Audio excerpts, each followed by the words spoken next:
तो उसी का ये अंदेशा है। और जैसा मैं कई बार से कहता रहा हूँ कि जुलाई अगस्त तक मौसम बदलेगा, तो उसी की हवाएं चल रही हैं राजीव जी। जी, मौसम बदलने की हवाएं चल रही हैं। हालांकि हिंदुस्तान में मौसम बहुत तेजी से बदल रहा है, सियासी मौसम तो बहुत तेजी से बदल रहा है, आप सब देख ही रहे हैं। प्रियंका गांधी पहुंचती हैं मध्य प्रदेश और रात को भोपाल में एक सरकारी दफ्तर में, सरकारी बिल्डिंग में आग लग जाती है। मौसम बदल रहा है। खैर, तो यहाँ मध्य प्रदेश की चर्चा खूब करेंगे आने वाले समय में, लेकिन आज चर्चा कर रहे हैं हम ट्विटर के मालिक और पूर्व ऑनर कहें, पूर्व फाउंडर और पूर्व सीईओ ने जो बातें कही हैं, और उनसे भारत के बारे में कुछ नहीं पूछा गया था। सबसे बड़ी चीज है, आना चाहता हूं सुनील शुक्ला जी आपके पास। सुनील जी देखिए, सबसे बड़ी बात कि भारत का संदर्भ नहीं था, लेकिन उन्होंने भारत के रेफरेंस को सामने रखते हुए कि भारत भी एक लोकतांत्रिक देश है और वहां कैसे अलोकतांत्रिक तरीके से काम हो रहा है, कैसे सोशल मीडिया को और बाकी उन तमाम मतलब सरकार के खिलाफ जो लोग हैं बात रख रहे हैं, आवाज उठा रहे हैं, अभिव्यक्ति की आजादी को कैसे कुचला जा रहा है, ये जैक डोर्सी ने कहा है। और उसमें बाद में उन्होंने टर्की का उदाहरण भी दिया है, लेकिन भारत का उदाहरण बहुत इंपॉर्टेंट है। किसानों का आंदोलन 13 महीने तक हिंदुस्तान में चला और उसी दौरान जो कुछ टूल किट की बात आई, जिसके बारे में भी बहुत विस्तार से मीनू जी और उनके बाद प्रशांत टंडन जी बता ही रहे थे। तो और राहुल गांधी भुक्तभोगी हैं, 6 महीने तक उनका ट्विटर अकाउंट सस्पेंड रहा। और मुझे भी पता नहीं कि मेरा ट्विटर अकाउंट जो पहले वाला था वो कैसे सस्पेंड ही नहीं बल्कि बिल्कुल ही गायब हो गया, तो मुझे नया बनाना पड़ा। मुझे कई आप जैसे लोगों ने सलाह दी कि आप नया बना लो क्योंकि पुराना नहीं आने वाला, क्योंकि आप राहुल गांधी नहीं हो जिनका आ जाए, हम लोग तो छोटे लोग हैं।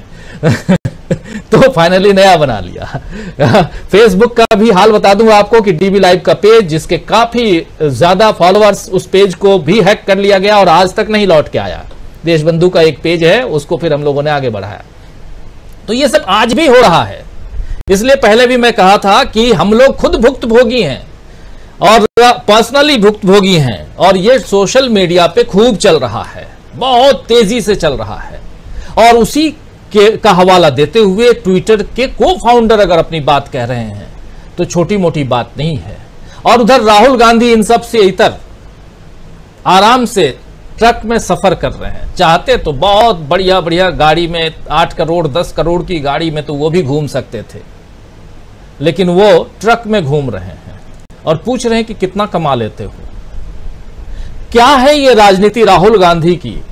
और इधर अभिव्यक्ति की आजादी पर जिस प्रकार यहां, और एक बात और जोड़ दूं, प्रधानमंत्री नरेंद्र मोदी ऑस्ट्रेलिया गए थे जब वो मेलबर्न में थे शायद, मुझे जहां तक ध्यान आ, कैनबरा में, और वहां एक तरफ वो थे और दूसरी तरफ बीबीसी की डॉक्यूमेंट्री दिखाई गई थी। अब प्रधानमंत्री जा रहे हैं अमेरिका, वहां पर भी बीबीसी की डॉक्यूमेंट्री दिखाई जाएगी। तो ये जो अभी प्रशांत जी कह रहे थे उसमें थोड़ा सा कि कई सारे सवालों के जवाब पूछे जाएंगे और कई लोग अखबारों में लिखेंगे, उन अखबारों में बाद में शायद राहुल गांधी को ये कहा जाए कि ये तो पहले मिलके आ गए न्यूयॉर्क टाइम्स के दफ्तर में, वाशिंगटन पोस्ट के दफ्तर से और उनके एडिटोरियल बोर्ड से मिलके आ गए, और देखो अगेंस्ट लिखा जा रहा है, मोदी जी के खिलाफ लिखा जा रहा है। तो सवाल तो उठेंगे और इन्हीं सवालों पर आपका विचार चाहिए, क्या कुछ आप अपने नजरिए से देखते हैं। सुनील शुक्ला जी। धन्यवाद राजीव जी। राहुल गांधी ने जो सवाल पैदा किए हैं निश्चित रूप से किसी भी सरकार के लिए, किसी भी नेता के लिए बहुत चुनौतीपूर्ण है। और दुनिया में वह नेता सर्वाधिक लोकप्रिय रहा है जो लोगों के बीच में उपलब्ध है, लोगों से सीधा संवाद कायम करता है, लोगों के बीच जाने में कभी उसके मन में हिचक नहीं रही। इस देश में और दुनिया के पैमाने पर उन्हीं नेताओं की लोकप्रियता रही है जिनका पब्लिक कनेक्ट बहुत बेहतर रहा। और अगर ये पुराने नेता जो लोगों से सुबह सुबह उठ करके मिला करते थे, ये कोई अनायास नहीं करते थे, बिना किसी भेदभाव के, बिना किसी प्री अपॉइंटमेंट के, जो लोग उनके यहां पहुंच गए सबसे उनको मिलना है, सबसे उनसे बात करनी। राहुल गांधी ने यही, अगर आप याद कीजिए ना, भारत जोड़ो यात्रा जब उन्होंने शुरू की थी तो उन्होंने यही कहा था कि जब हमारी बात मीडिया में नहीं आ रही है, मीडिया के लोग एक तरफा काम कर रहे हैं, हमारी बातों को दबाने का प्रयास किया जा रहा है, तो लोगों से मिलने के अलावा हमारे पास कोई विकल्प नहीं। हम लोगों के बीच में निकले हैं बात करने के लिए और लोगों से संवाद कायम करने के लिए। और सफलतापूर्वक अपने लगभग 4000 किलोमीटर की यात्रा के दौरान राहुल गांधी ने इसको करके दिखा दिया। सभी लोगों से मिले, बिना किसी वर्ग भेद के, बिना किसी भी संकोच के, और उसी तरह का जन समर्थन भी इनको मिला। तो जो बातें, जो जिस तरह की बातें राहुल गांधी ने लोगों के बीच में जाकर के सरकार और सत्तारूढ़ दल के बारे में खड़ी की हैं, वो चुनौती तो है, बड़ी चुनौती। क्योंकि यह जो इस सत्तारूढ़ दल का जो आईटी सेल है वह क्रॉप्ड वीडियो जारी करने में माहिर है। आप अभी, मैं तो पहले मैं नहीं देखता था। एक अभी हाल में एक वीडियो जारी हुआ अमित मालवीय जी के ट्विटर हैंडल से, जिसमें मल्लिकार्जुन खड़गे साहब अध्यक्ष होने के बाद सोनिया गांधी की सभा में वो खड़े हैं और ये बताया गया कि आप ये देखिए कितना समय ये राष्ट्रीय अध्यक्ष को ये लोग और ये नेता लोग देते हैं। एक बहुत ही कुछ सेकंड का वो वीडियो था। जब वो पूरा वीडियो सामने आया, जब कांग्रेस ने उस वीडियो को जारी किया पूरा का पूरा, तो उसमें था कि मल्लिकार्जुन खड़गे भाषण देने के लिए उठ रहे हैं और जा रहे हैं भाषण देने के लिए डायस पर, और ये कहते जा रहे हैं कि मैं सोनिया जी से कि मैं उनका समय है बोलने का। और बताया जा रहा था कि पूरा का पूरा जो गांधी परिवार है वो राष्ट्रीय अध्यक्ष को किस तरीके से देखता है। आप याद कीजिए, वो आलू डालो तो सोना निकलता है, वो आज तक लोगों के बीच में बैठा हुआ है जी। सवाल है कि जब आप तथ्यपरक बात आपके पास कुछ नहीं है, अब इस तरह का कोई नेता सीधे जनता के बीच में जब जाएगा तो आपके सामने चुनौती खड़ा हो, क्योंकि आप जब जिस तरह का नैरेटिव आप चलाने का प्रयास करते हैं वो खारिज हो जाता है, लोगों को एक्सेप्ट नहीं करते। राहुल गांधी कोई, विनोद जी ने सही कहा कि कोई पर्यटक नहीं है, वह बिल्डिंग नहीं देखने गए हैं, वो लोगों से संवाद कायम करने गए हैं। और वो लोग कौन है? जो भारतीय मूल के लोग हैं, वहां काम करते हैं, वहां के नागरिक हैं या अप्रवासी हैं, आते जाते हैं, और वो लोग हैं जो वहां की राजनीति को, वहां की नीतियों को प्रभावित करते हैं, वहां के समाज को प्रभावित करते हैं, वहां की विचारधारा को प्रभावित करते हैं, वहां के जो जन धारणाएं हैं उनको प्रभावित करते हैं। और उनके बीच में कोई खड़े होकर भाषण नहीं दिया, एकदम जिसको संवाद कहते हैं आप, जिसको कम्युनिकेट करना कहते हैं, कनेक्ट करना कहते हैं, वो उन्होंने कायम किया। और जिन विश्वविद्यालयों में या जिन संस्थाओं में वो गए, उन संस्थाओं में अपने आप से नहीं चलेगा कि मैं आया हूं और मैं आपके यहां घूम रहा हूं। उन लोगों ने उनको आमंत्रित किया, यानी कि वहां के विद्वानों ने, वहां के एक्लियत ने यह समझा कि एक ऐसा व्यक्ति है जिसके साथ संवाद कायम किया जाना चाहिए। एक ऐसा व्यक्ति जो भारत के बारे में या दुनिया की जो बात में जो मुद्दे हैं, उस मुद्दों के बारे में इस व्यक्ति एक धारणा है या एक अलग तरह की धारणा है, जिसमें हम और आप सोचते हैं उससे अलग भी एक व्यक्ति सोचता है। जो बात कही, जैसे चीन के बारे में जिन्होंने बात कही कि केंद्रीकृत उत्पादन जो का तरीका है वो ठीक नहीं है, उससे रोजगार के अवसर नहीं बनते हैं, उससे अर्थव्यवस्था मजबूत नहीं होती, जो पूंजी का एकत्रीकरण होता है वो उससे दूर नहीं होता बल्कि वो बढ़ता चला जाता है। हमको इसको बदलना पड़ेगा और उत्पादन के अलग अलग केंद्र स्थापित करने पड़ेंगे। एक अपनी बात को दुनिया के बुद्धिजीवियों के सामने कहना ये सामान्य बात नहीं होती, और इस तरह की बात और इस तरह का कॉन्फिडेंस, इस तरह का आत्मविश्वास आपके पास तभी आता है जब आप तमाम लोगों से मिलते हैं और तमाम लोगों से बात करते हैं। राहुल गांधी ने बीजेपी के सामने समस्याएं क्यों खड़ी की कि जिस तरह का नरेशन सत्तारूढ़ दल ने बनाने का प्रयास किया, उन सभी नरेशन, उन सभी मुद्दों को राहुल गांधी ने जनता के बीच में जाके खारिज किया। अगर उन्होंने कहा कि इस देश में लोकतंत्र खतरे में है, तो इन्होंने यह बताया कि चुनाव कराने देना मात्र लोकतंत्र नहीं है, केवल समय समय पर लोग वोट देने के लिए निकल आवे और चुनाव की घोषणा कर दे, केवल ये लोकतंत्र नहीं है। लोकतांत्रिक संस्थाओं की मर्यादा को बचाए रखना भी लोकतंत्र है, असहमति की आवाज को भी सम्मान देना लोकतंत्र है, विपक्ष को भी सम्मान देना लोकतंत्र है। और वह राहुल गांधी उस प्रवृत्ति के उदाहरण है जिसमें असहमति के लिए कोई स्थान नहीं। आपने उनकी सदस्यता खत्म कर दी संसद की, आपने उनका मकान खाली करा दिया, जितने तरह की चीजें हो सकती थी उनको खारिज करने के लिए सभी आपने प्रयास किया। और ये मैंने राहुल गांधी मतलब एक भारतीय लोकतंत्र की एक सबसे पुरानी पार्टी का एक बड़ा नेता। राहुल गांधी ने इस सरकार की आर्थिक नीतियां चल रही हैं उनके सामने चुनौतियां खड़ी की। जिस तरीके के समाज में विघटन और बिखराव की बातें की जा रही है राजनीतिक स्वार्थों के लिए, उन पर सवाल खड़े किए और लोगों ने उसको सुना। जब अब ये कितनी महत्वपूर्ण बात है, एक तरफ भारत अमेरिकी सरकार यह कहती है कि भारत में एक जीवंत लोकतंत्र है, कोई बहस नहीं है, बिल्कुल है, और ये कहती है कि अगर आपको विश्वास नहीं तो जाकर के देख लीजिए।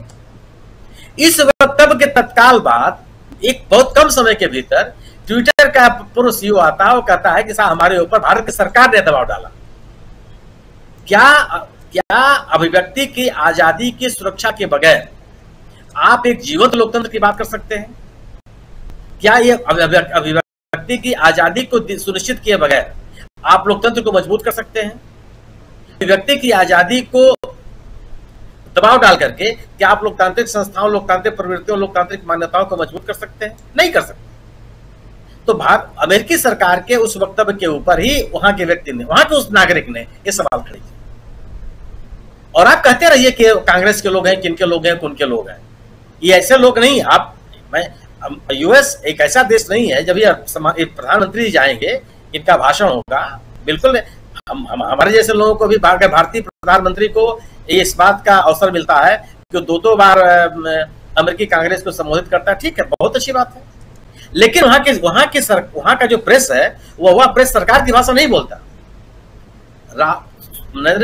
प्रधानमंत्री के भाषण के यात्रा के दौरान ही जो वहां का मीडिया कौन सा सवाल खड़े करेगा, अभी आप देखेंगे सामने कि जो अगर वहां के 17-18 जिनकी बात आपने चर्चा की थी, जो वहां के सिविल सोसाइटी के लोगों ने अगर प्रधानमंत्री जी के खिलाफ एक मेमोरेंडम दिया अमेरिकी सरकार को, इस सबकी चर्चा होगी और वो लोग ही बोलेंगे कि ये किस तरह की प्रवृत्तियां भारत में पैदा हो रही हैं या जिनको बढ़ावा दिया जा रहा। लोकतंत्र को मजबूत करने के नाम पर आप गैर लोकतांत्रिक प्रक्रियाओं को, परंपराओं को बढ़ावा नहीं दे सकते, और दो बातें एक साथ नहीं हो सकती। अगर आप विपक्ष को स्थान नहीं देंगे तो आप कम से कम लोकतंत्र को मजबूत नहीं कर रहे हैं। अगर आप असहमति की आवाज को स्वीकार करने के लिए तैयार नहीं है, असहमति की आवाज के साथ अपने आप को संशोधित करने के लिए तैयार नहीं है, असहमति की आवाज के साथ अपने नीतियों में परिवर्तन करने के लिए आप तैयार नहीं है, तो कम से कम लोकतांत्रिक तरीके से सोचते समझते आप नहीं, आपके काम करने का तरीका लोकतांत्रिक नहीं। राहुल गांधी ने इन्हीं सवालों को पैदा किया कि वह भारत वह देश रहा है जिसने अपने विपक्ष के नेताओं वह सम्मान दिया जिसके वो हकदार है, क्योंकि हमको लोकतांत्रिक परंपराओं को आगे बढ़ाना था। राहुल गांधी ने लोगों के बीच में जाकर के ये अपनी बातें कही, उनके मन में वो उठ रही आशंकाओं का जवाब दिया, और वह उन्होंने ये जो बार बार बात कही जाती थी कि विदेश में जाकर के देश को अपमानित करने वाली बात, इस बात को पूरी तरह से खारिज किया, ये माहौल ही नहीं बनने दिया, और वह बातें कही जो लोगों ने सवाल किया उसका जवाब दिया और खुले मन से जवाब दिया। अगर न्यूयॉर्क टाइम्स का एडिटोरियल बोर्ड राहुल गांधी को बुलाता है तो राहुल गांधी क्या है, क्या दे देंगे आप? क्या विज्ञापन दे देंगे क्या उनको? कोई वित्तीय सहायता दे देंगे क्या? दे देंगे आप? भाई आप विपक्ष के सांसद भी नहीं है, एक पार्टी के आप नेता हैं, उस पार्टी में भी आपके पास कोई पद नहीं है, और वह पार्टी जिसके पास जो आर्थिक समस्याओं से जूझ रही है, तो देंगे क्या यार? सिवाय विचारों के, सिवाय संवाद के, सिवाय तथ्यों के, सिवाय मुद्दों के, सिवाय विमर्श के। और ये जो मीडिया सेंटर्स हैं वह इन्हीं की आकांक्षा रखते हैं, और दोनों बड़े अखबारों ने, न्यूयॉर्क टाइम्स और वाशिंगटन पोस्ट, दोनों के एडिटोरियल बोर्ड ने उनको आमंत्रित किया और उससे संवाद कायम किया जी। अगर राहुल गांधी ने, ये चुनौती केवल यही है बीजेपी के सामने कि राहुल गांधी ने उन सभी पक्षों के साथ संवाद कायम किया जो भारत के बारे में सोचते हैं, भारत की नीतियों को प्रभावित करते हैं, भारतीय जनधारणा को प्रभावित करते हैं। आप कह सकते हैं कि अब बीजेपी के लोगों ने भी, भारत सत्तारूढ़ दल के लोगों ने भी बात करने की कोशिश की कि अमेरिका के लोग थोड़े वोटते नहीं आएंगे भारत में, बिल्कुल सही, बिल्कुल नहीं वोटते नहीं आएंगे।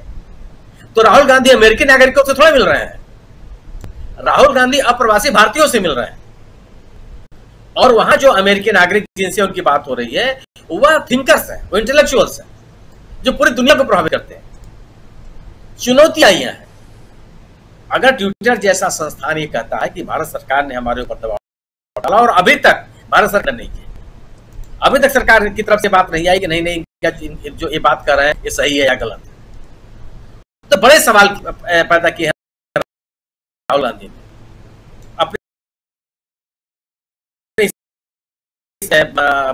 अपनी अमेरिका यात्रा के दौरान, और यात्रा के दौरान उन्होंने पैदा किया।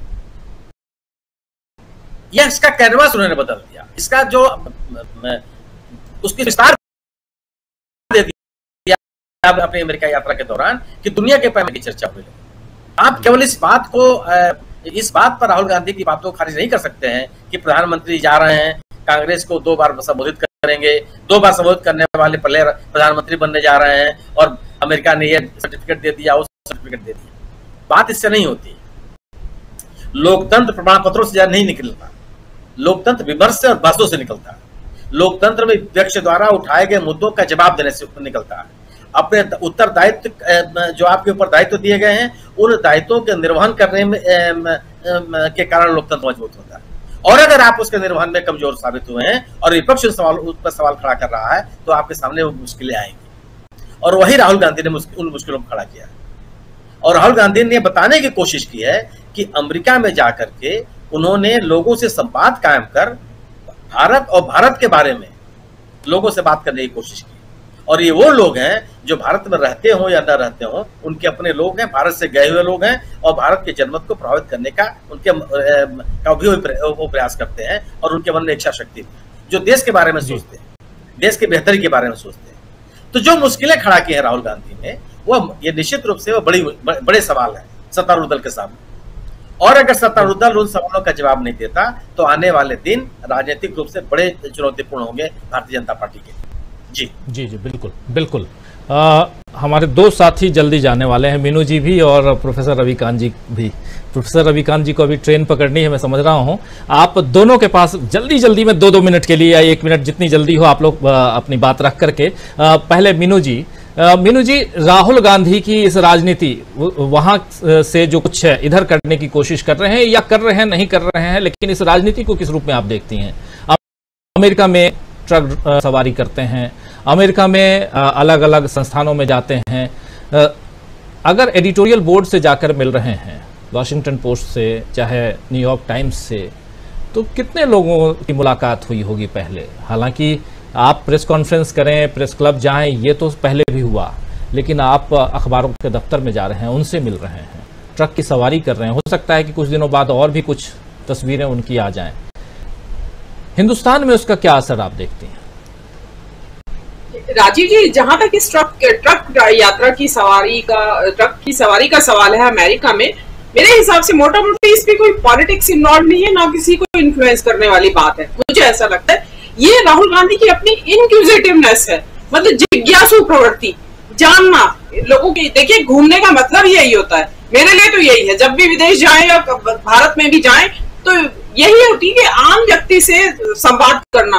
और एक जनरल तौर पे ये कहा जाता है कि अगर आप कहीं घूमने जा रहे हो और वहां की संस्कृति को, देश को जानना चाहते हैं, स्थान को, तो बस की यात्रा करें या ट्रेन की यात्रा करें, वहां आपको हर वैरायटी के, हर तरह के लोग मिलेंगे, उनसे इंटरेक्ट करेंगे, तो आपको वो सीखने के लिए मिलेगा उस देश के बारे में या उस जगह के बारे में, जो आपको होटल में बैठ के नहीं मिलेगा। या आप पैकेज टूर में बैठ जाइए कि भाई कंडक्टेड टूर में बैठ गए और घूम आए, वो टूरिस्ट की तरह घूमना होता है। ये राहुल गांधी की जो एक अपनी जिज्ञासा है, वो उसका मुझे प्रतिबिंब ज्यादा लगता है कि अमेरिका में जाके। लेकिन दूसरी बात ये भी है कि उन्होंने, मतलब वही मैं जो पहली बात कह रही हूँ कि ब्लू कॉलर एनआरआई से मिलना, जिनसे कि जनरली मेरे ख्याल से तो आज तक कोई मिला नहीं होगा, जो निचले स्तर पे काम करते हैं, निचले उसके हैं एनआरआई, जो छोटे मोटे काम वहां कर रहे हैं। तो हालांकि जिस हिसाब से बता रहे हैं कि उस हिसाब से इतना छोटा काम भी नहीं है ट्रक ड्राइवर्स का।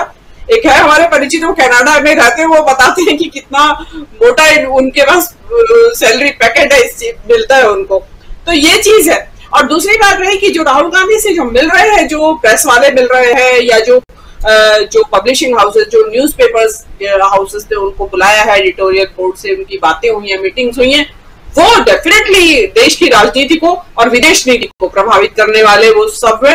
सभी